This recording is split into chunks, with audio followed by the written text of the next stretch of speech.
এই মুভি শুরু হয় একজন চা ইয়ং নামের মেয়েকে দেখিয়ে, যাকে স্কুল থেকে সম্প্রতি বহিষ্কার করা হয়েছে। কিন্তু কেন এমন হয়েছিল জানেন কি? কারণ সে কিছু বুলিংকারীদের ইচ্ছামতো শিক্ষা দিয়েছিল। এজন্য এসব দেখে তার বাবা পিও তাকে অন্য একটি স্কুলে ভর্তি করিয়ে দেয়, এবং সেখানকার শিক্ষক তাকে বোঝায় যে যদি তুমি তোমার রাগ নিয়ন্ত্রণ করতে না পারো, তাহলে কিন্তু তোমাকে এই স্কুল থেকেও বহিষ্কার করা হবে। এখন চাইয়ুংয়ের ভর্তি তো হয়ে গিয়েছিল, কিন্তু তার বাবা তাকে বোঝাতে শুরু করে যে তার উচিত তার রাগ একদম নিয়ন্ত্রণ করা। এরপর যখন তার বাবা ওয়াশরুমে গেল, তখন চাইয়ুং দেখল যে কয়েকজন একত্র হয়ে একটি ছেলেকে বুলিং করছে। ছেলেটির নাম ছিল ডং। এক পর্যায়ে তারা সবাই ডংকে মারধর করা শুরু করলো। আর এদিকে চাইয়ুং তাদের ভিডিও বানানো শুরু করলো। এটা দেখে তারা চাইয়ুংয়ের কাছে তার ফোন চাইলো।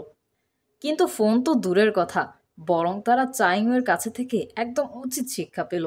আপনারা এখন ভাবতেই পারেন যে চাইয়ুং কিভাবে এত চমৎকারভাবে ফাইট করছে, তাই না? আসলে তার বাবা পিও ছিল একজন ক্যারাটে মাস্টার। পরের দিন যখন ক্লাসে শিক্ষক চাইয়ুংকে পরিচয় করিয়ে দেয়, তখন তাকে দেখে ডং তো খুব খুশি হয়ে যায়। কিন্তু সেই বুলিংকারীদের মুখ চুপসে যায়। এরপর ডং তাকে ধন্যবাদ জানায় এবং তার সাথে বন্ধুত্বের হাত বাড়িয়ে দেয়। কিন্তু চাইয়ুং তাকে নিজের কাছ থেকে দূরে থাকতে বলে। সেই রাতেই দুজন মাতাল ডংয়ের মায়ের রেস্টুরেন্টের খাওয়া শেষে টাকা না দিয়ে চলে যাচ্ছিল। যখন ডংয়ের মা তাদের কাছে টাকা চাইল, তখন তাদের মধ্যে একজন তাকে ধাক্কা দিয়ে ফেলে দিল। তখন এসব দেখে ডং এগিয়ে এলো এবং নিজেকে শক্তিশালী দেখানোর চেষ্টা করলো। কিন্তু কি লাভ, সে তো ছিল নিছকই এক দুর্বল ছেলে। পরের দিন যখন চাইয়ং নিজের ক্লাসের দিকে যাচ্ছিল, তখন বুলিংকারীদের একজন, যার নাম ছিল সেনা, তার কাছে তার ফোন চাইতে লাগলো। ফোন না পেয়ে সেনা তাকে মারতেই যাচ্ছিল, কিন্তু তার আগেই চাইয়ং তার এক হাত মুচড়ে আরেক হাতে ধরিয়ে দিল। এসব দেখে বাকি বুলিংকারীরা খুব ভয় পেল এবং পালিয়ে গেল। ডংও এসব দূর থেকে দেখছিল। কিছুক্ষণ পর সে চাইয়ুংয়ের কাছে গেল এবং বলল যে আমি তোমার কাছ থেকে কারাটে শিখতে চাই, যাতে আমি আমার মাকে সাহায্য করতে পারি। এটা শুনে চাইয়ুং তাকে জিজ্ঞেস করে যে কেন, তোমার বাবার কি হয়েছে? তখন ডং বলে যে না, আমার বাবা নেই, সে ছোটবেলায় আমাদের ছেড়ে চলে গিয়েছিল। এটা শুনে চাইয়ুং তাকে পিওর একাডেমিতে নিয়ে যায়, যেখানে ডংই ছিল পিওর প্রথম শিষ্য। এরপর ডংয়ের প্রশিক্ষণ শুরু হয়। তার ফিটনেস লেভেল ছিল একটি ছোট বাচ্চার চেয়েও কম। এদিকে সেনা তার সাথে হওয়া অপমানের কারণে খুব রেগেছিল। এজন্য সে স্টুডেন্ট কাউন্সিলে গিয়ে পৌঁছায় এবং তার ক্রাশ জিনকে সব কথা খুলে বলে যে কিভাবে এক জুনিয়র তাকে অপমান করেছে। এটা শুনে জিন স্টুডেন্ট কাউন্সিলের প্রেসিডেন্টকে বলে যে কে এই জুনিয়র, ডেকে আনো তো, আমরাও একটু তার সাথে দেখা করি। এই আদেশ জারি হতেই কয়েকজন চেলা চাইয়ুংকে নিতে ক্লাসে যায়। এরপর যখন সে স্টুডেন্ট কাউন্সিলে পৌঁছায়, তখন সেখানে প্রেসিডেন্টের সাথে সেনা ও জিনও তার জন্য অপেক্ষা করছিল। তখন প্রেসিডেন্ট তাকে জিজ্ঞেস করে যে তুমি তোমার সিনিয়রকে কেন অপমান করেছো? এতে চাইয়ুং জবাব দেয় যে আমি যা করেছি একে অপমান নয়, বরং আত্মরক্ষা বলে। আর আমি তো শুধু আমার সহপাঠীকে সাহায্য করেছি মাত্র। এসব শুনে প্রেসিডেন্ট কিছু বলতেই যাচ্ছিল, তার আগেই জিন চাইয়ুংকে সেখান থেকে যাওয়ার অনুমতি দিয়ে দেয়, যা সেনা ও প্রেসিডেন্ট কারোরই ভালো লাগে না। কিন্তু কি আর করার, জিন তো তাদের মতো বুলিং পছন্দ করতো না। পরের দিন আবারও ডংয়ের কারাটে প্রশিক্ষণ শুরু হলো। এখানে ডং চাইয়ুংকে জিজ্ঞেস করলো যে তুমি এত ফিট ও সুন্দর হয়েও এত শান্ত ও একা থাকো কেন? যেটা শুনে চাইয়ুং বলে যে দেখো, আমার এটা ভালো লাগে না যে কেউ আমার জীবনে এলো আর তারপর আমার অনিচ্ছা সত্ত্বেও চলে গেল। এজন্য আমি একা থাকতেই পছন্দ করি, কারণ একদিন না একদিন তো সবাইকে চলে যেতেই হবে। এসব শুনে ডং বলে যে মানুষ আসে আবার চলেও যায়, কিন্তু তাদের স্মৃতি সবসময় আমাদের সাথেই থাকে। এটা শুনে চায়ং মুগ্ধ হয়, কিন্তু ডংকে কিছুই বুঝতে দেয় না। অন্যদিকে জিন, প্রেসিডেন্ট ও বাকিরা মিলে পার্টি করছিল, কারণ তাদের পুরনো এক সঙ্গী ক্যাং স্কুলে ফেরত এসেছিল। এজন্য জিন বাদে বাকি সবাই খুব খুশি ছিল, কারণ সে বুলিং করা কাউকেই সমর্থন করত না।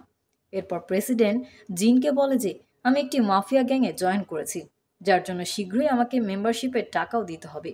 জিন তাকে সেই গ্যাংয়ে জয়েন করতে মানা করে, কিন্তু প্রেসিডেন্ট তা এক কান দিয়ে শুনে অন্য কান দিয়ে বের করে দেয়।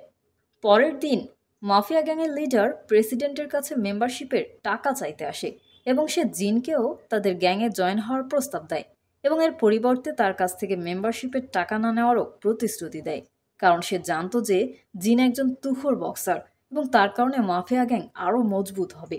কিন্তু জিন তার গ্যাংয়ে জয়েন হওয়ার জন্য সরাসরি মানা করে দেয়। অন্যদিকে প্রেসিডেন্টের অনেক রাগ হয়, কারণ সে তখনও মেম্বারশিপের টাকা একত্র করতে পারেনি। এজন্য সে বলে যে আমার এখন কাউকে খুব মারতে ইচ্ছা করছে, এক কাজ করো, ডংকে ডেকে নিয়ে আসো। এটা শুনে তার দুই চেলা ডংকে ধরে নিয়ে আসতে যায়, কিন্তু ডং নিজের কারাটে প্রশিক্ষণের জাদু দেখিয়ে তাদের 12টা বাজিয়ে দিল। কিন্তু বাস্তবে নয়, বরং স্বপ্নে। বাস্তবে তো ডং তাদের হাতেই মার খেয়ে যাচ্ছিল। তখন এসব দেখে জিন প্রেসিডেন্টের দুই চেলাকে সেখান থেকে চলে যেতে বলে। তখনই হঠাৎ সেখানে ক্যাং চলে আসে এবং সে জিনকেও মারতে শুরু করে। এর মধ্যে চায়ং সেখানে চলে আসে এবং ডংকে বলে যে চলো কারাটে প্রশিক্ষণের জন্য যাই। এটা শুনে ক্যাং চায়ংয়ের উপরও আক্রমণ করতে চায় এবং সে ভাবে যে সে জিতে যাবে। কিন্তু চায়ং কি ছিল তা কি আর ক্যাং জানতো?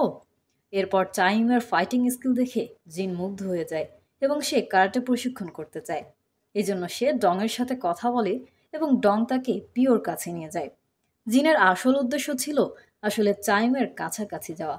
এদিকে চায়ং কিন্তু তাকে পাত্তাও দিত না। জিন চায়ংকে বলে যে আমি সেই বুলিং গ্যাং ছেড়ে দিয়েছি, কারণ আগে থেকেই আমার এসব একদম পছন্দ ছিল না। এরপর তারা তিনজন প্রশিক্ষণ সেশন শুরু করে দেয় এবং ধীরে ধীরে তাদের মধ্যে গভীর বন্ধুত্ব শুরু হয়। কারণ একসাথে মুভি দেখা, খাওয়া দাওয়া করা, একে অপরের পরিবারের সাথে দেখা করা, এসব মিলেই তো বন্ধুত্ব মজবুত হয়, তাই না?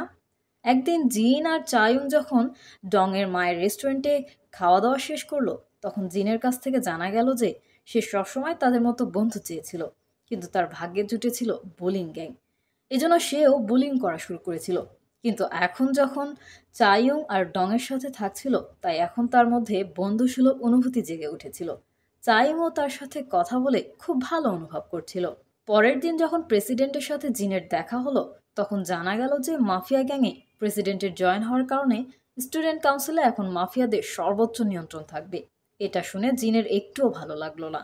তাই সে প্রেসিডেন্টকে বলল যে স্কুলের কাউন্সিল একদিকে আর মাফিয়া গ্যাং আর একদিকে।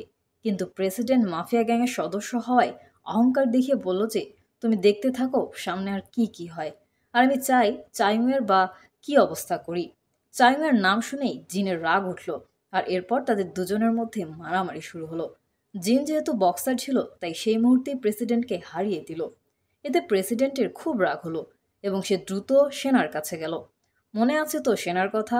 সেনা কিন্তু জিনকে পছন্দ করত। তাই প্রেসিডেন্ট সেনাকে উস্কানো শুরু করলো যে জিন তো এখন চায়ুংকে পছন্দ করতে শুরু করেছে। তাই তোমার কি মনে হয় না যে তোমার চায়ুংয়ের কাছ থেকে প্রতিশোধ নেওয়া উচিত? এটা শুনে সেনা চায়ুংকে মেরে ফেলার জন্য রাজি হয়ে গেল। এজন্য সে তখনই তাকে মেসেজ করে স্টুডেন্ট কাউন্সিল অফিসে ডেকে নিল এবং তার দিকে বন্ধুত্বের হাত বাড়ালো। সে তাকে কফিও খেতে দিল, যেখানে সে আগে থেকে বিষ মিশিয়ে রেখেছিল। সেনা চায়ুংকে জিজ্ঞেস করলো যে জিনের সাথে তোমার সম্পর্ক কেমন চলছে। এতে চায়ুং বলে যে জিন তো শুধু আমার একজন বন্ধু মাত্র, যে আমার বাবার একাডেমিতে প্রশিক্ষণ নিতে আসে। এসব শুনে সেনা নিজের ভুল বুঝতে পারলো এবং তাই সে চায়ুংয়ের কফি ফেলে দিল। এসব দেখে প্রেসিডেন্ট খুব রেগে গেল এবং সেনাকে চড় মারল। এদিকে ক্যাং সেখানে চলে এলো এবং চায়ুংকে অজ্ঞান করে ফেলল। অন্যদিকে ডং যখন জানতে পারল যে চায়ুংকে প্রেসিডেন্ট নিজের কবজায় নিয়ে ফেলেছে, তখন সে দ্রুত সেই খবরটি জিনকে দিতে গেল। এসব শুনে জিন চায়ুংকে কল করে, কিন্তু অপর দিক থেকে ফোন ধরে প্রেসিডেন্ট এবং সে বলে যে যদি তুমি চায়ুংকে বাঁচাতে চাও তবে স্কুলের জিমে চলে আসো।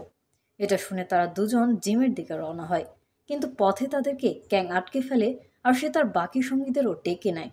এটা দেখে জিন ও ডং তাদের মোকাবেলা করা শুরু করে দিল, কারণ তারা তো নিয়মিত কারাটে প্রশিক্ষণ নিচ্ছিল। এদিকে প্রেসিডেন্ট আগে থেকেই চায়ুংয়ের অবস্থা খারাপ করে রেখেছিল। তখনই সেখানে জিন আর ডং গিয়ে হাজির হয়, যাদের সামনে প্রেসিডেন্ট চায়ুংকে মারার হুমকি দেয়। এতে জিন হাঁটু গেড়ে বসে পড়ে এবং চায়ুংকে ছেড়ে দেওয়ার জন্য অনুরোধ করতে থাকে, কিন্তু প্রেসিডেন্ট জিনকে মারধর শুরু করে। এটা দেখে ডংও সাহস করে মারামারিতে অংশগ্রহণ করে, কিন্তু তাতে কোনো লাভই হয় না, বরং প্রেসিডেন্ট তাকেও মারতে শুরু করে। এদিকে চায়ং তার হাতের বাঁধন খুলে ফেলে এবং সে প্রেসিডেন্টের এমন এমন জায়গায় মারার দাগ বসায় যে আপনারা কল্পনাও করতে পারবেন না। এরপর প্রেসিডেন্টকে এক কোনায় বসিয়ে তারা তিনজন নিজেদের প্রাথমিক চিকিৎসা করতে চলে যায়। এরপর আমরা দেখতে পারি যে পিওর একাডেমিতে অসংখ্য শিষ্যের আনাগোনা শুরু হয়েছে, যারা আত্মরক্ষা শিখতে চাইছিল। এভাবেই মুভিটি শেষ হয়ে যায়। তো বন্ধুরা, কেমন লাগলো আপনাদের আজকের এই মুভিটি? যদি ভালো লেগে থাকে তাহলে লাইক বাটনটি ক্লিক করুন এবং পরবর্তীতেও এমন ভিন্ন ধরনের সব কাহিনী উপভোগ করতে আমাদের চ্যানেলটিকে সাবস্ক্রাইব করে পাশেই থাকুন। ধন্যবাদ।